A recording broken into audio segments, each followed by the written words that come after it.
From the moment I could understand things, it was obvious. My older brother, Tommy, was the golden child, while I was just the afterthought.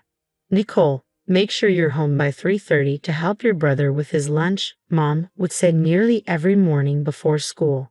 I was 12, he was 15, and apparently making his own sandwich was out of the question for our family's prodigy. But Mom, I want to join the art club after school, I'd plead, already knowing it was pointless. Your brother has football practice, she'd say with that final look, as if my voice barely registered.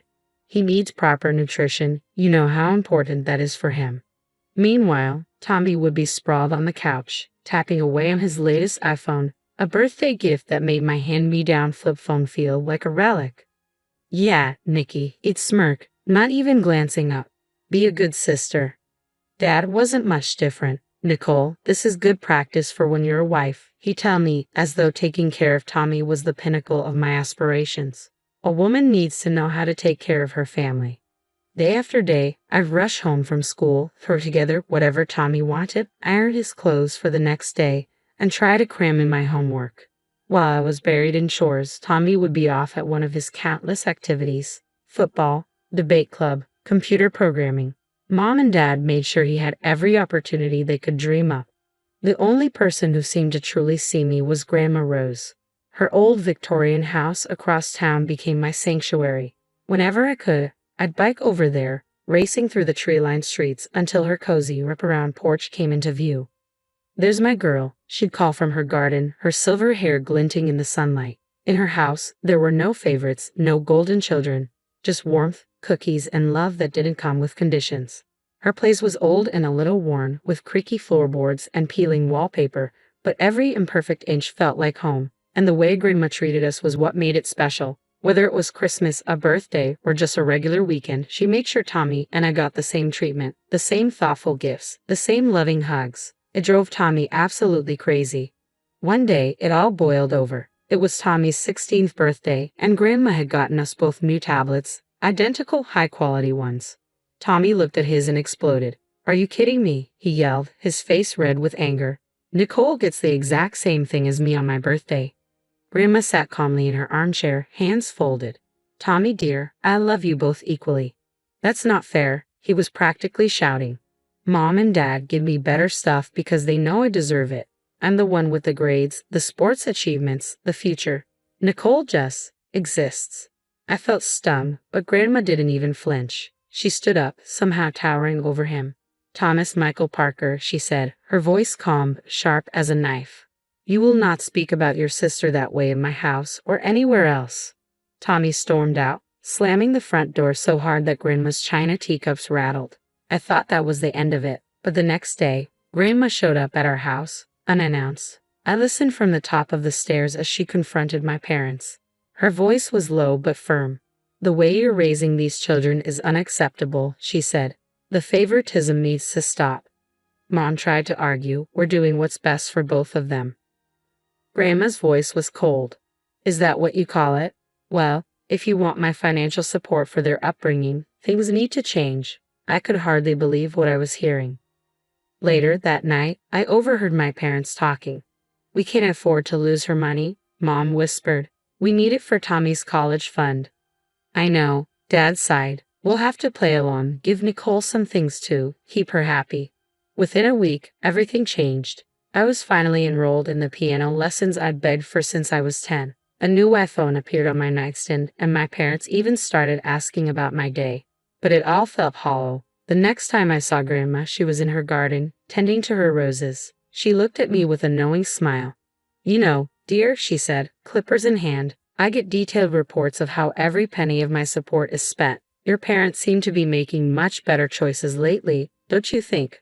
It was a strange, bittersweet feeling, realizing that my parents' affection came with strings attached. They ask about my day, attend my school events, and buy me things, but I knew their hearts weren't in it. Their eyes still lit up in a different way when Tommy walked into the room. Eventually, I learned to accept it. At least now, I didn't have to spend every afternoon as Tommy's personal maid. When Tommy graduated high school and got into a university 3 hours away, it was like he'd won the Nobel Prize. Mom and Dad threw a huge party, inviting everyone they knew.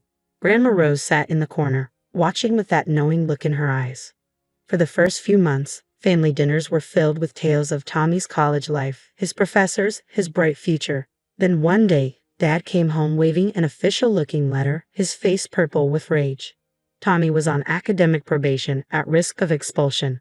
All those study sessions he'd been boasting about had really been parties. Grandma Rose showed up the next day, angrier than I'd ever seen her.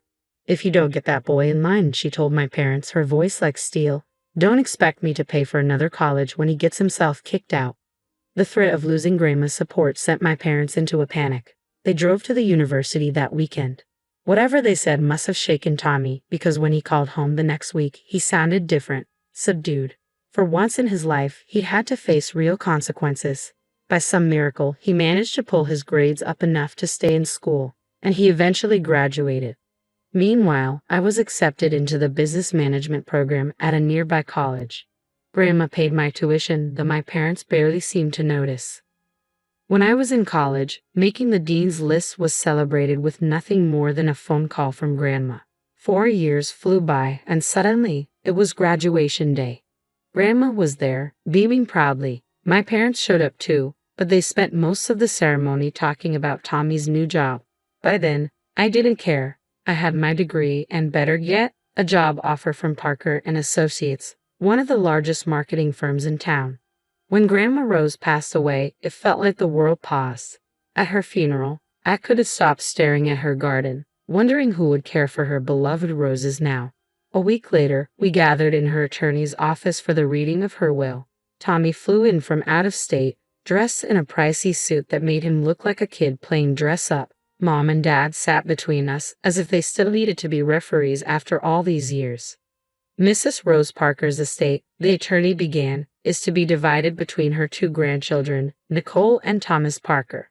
The division is to be decided by their own choice. One will receive the house and the other $500,000. The first choice goes to Thomas as the elder grandchild.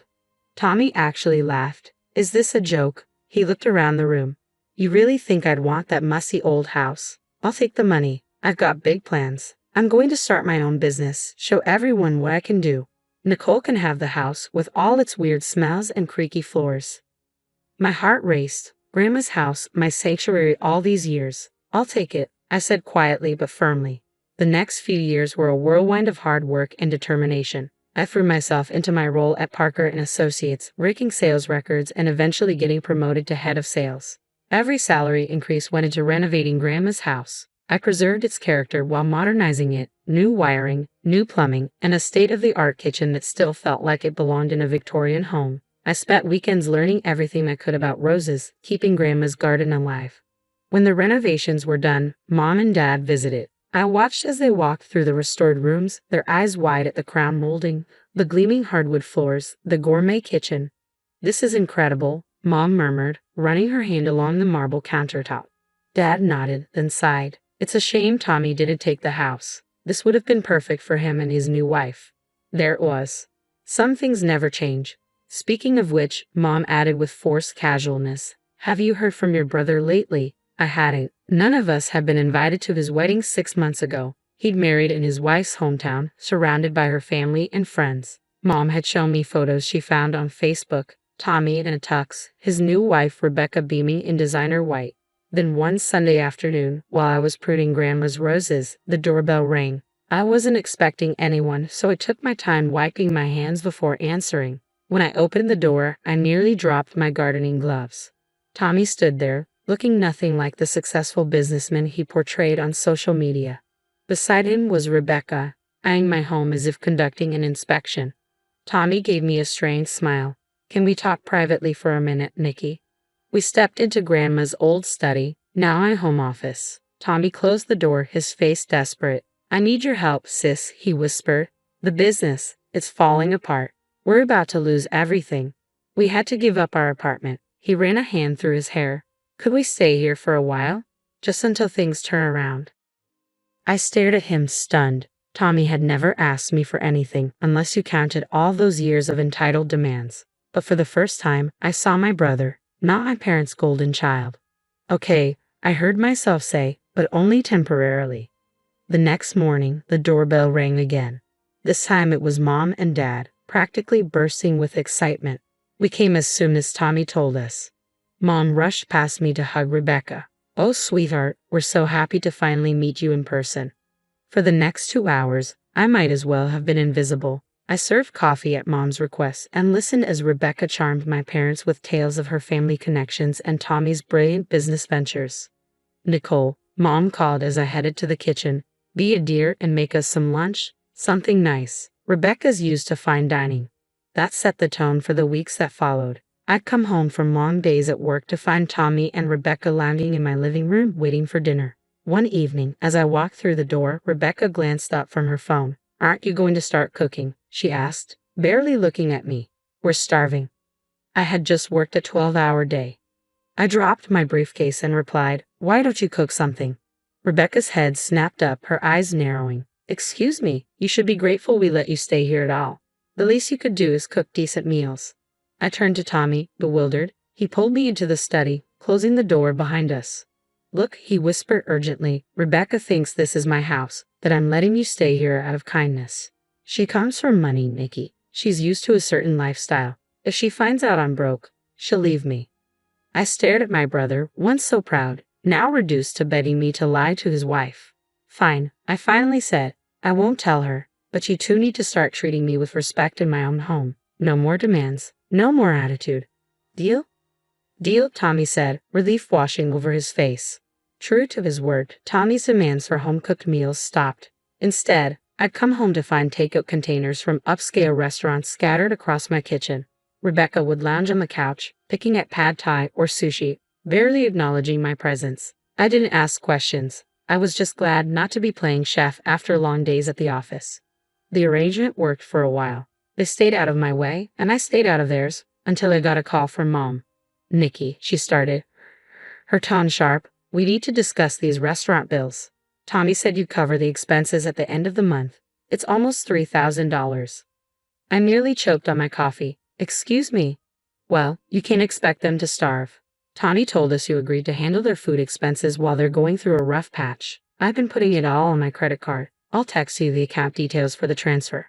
Hands shaking, I hung up and texted Tommy, "Come to me, now." Within minutes, he was in my study, looking nervous. "Care to explain why Mom thinks I'm covering your luxury takeout habit?" I asked, my voice cold. Tommy's face flashed with guilt before he scrambled for excuses. "Nikki, you have to understand. Rebecca has certain expectations. If she knew how bad things were—" "Stop," I said, holding up a hand. "I've heard enough. This ends now." He looked desperate. "Just give me more time. Please, Nikki, I'll figure something out. I promise." I studied him, the brother who'd had everything handed to him his entire life. "Fine. One more chance, but figure out your own food situation. I'm not paying a cent."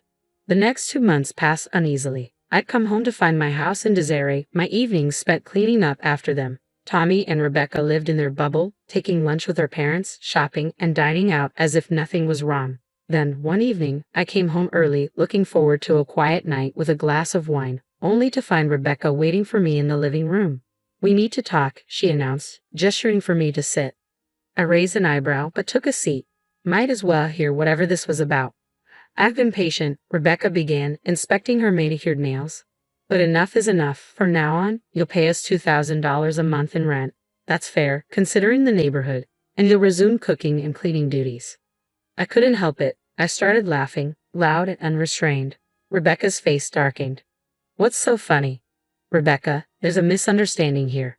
This is my house. I own it. Your husband is staying here because I took pity on him." The color drained from her face. "You're lying?" "Call him," I said, leaning back in my chair. "Ask Tommy who owns this house."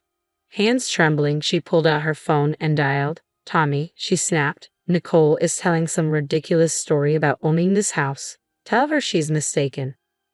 There was a long pause, then Tommy's voice crackled through the speaker. "She's telling the truth. It's her house. Grandma left it to her. I took the money she offered me to start a business. But I failed. We're broke." Rebecca shot to her feet, knocking over a glass in her haste to get upstairs. I heard her slamming closet doors and throwing things around, packing in a fury.